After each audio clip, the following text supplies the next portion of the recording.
obras de la T5 y T6. Han sido una realización para unir diferentes barrios de Badalona y Sant Adrián con la ciudad de Barcelona y entre ellos mismos conectando con diferentes otros sistemas de transporte.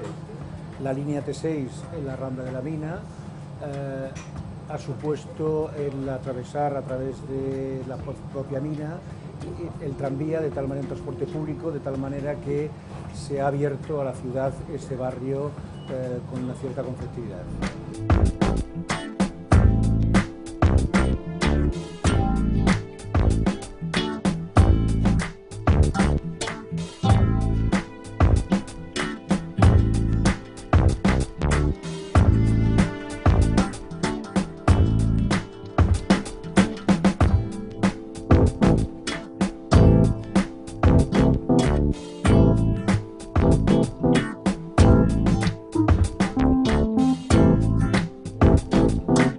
La línia T6 permet unir les poblacions de Sant Adrià i Badalona sense haver de passar per Barcelona.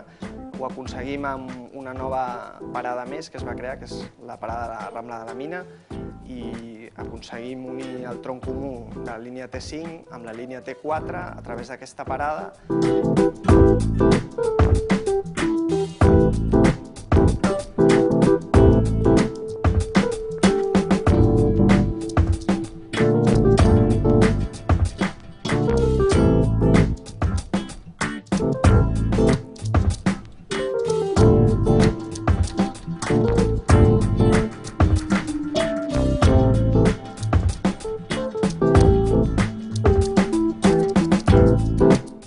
Hay unas ventajas muy buenas teniendo el tranvía aquí en Badalona, porque yo me va muy bien, porque voy a casa de mi hija y me deja casi cerca al lado. Y yo creo que toda la gente está bastante contenta sobre esto del tranvía.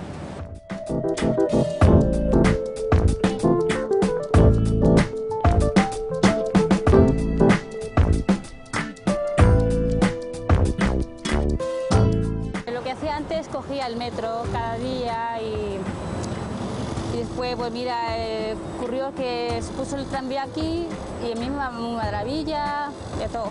El metro, no que me guste, es que se llena mucho de gente y no me ve bien.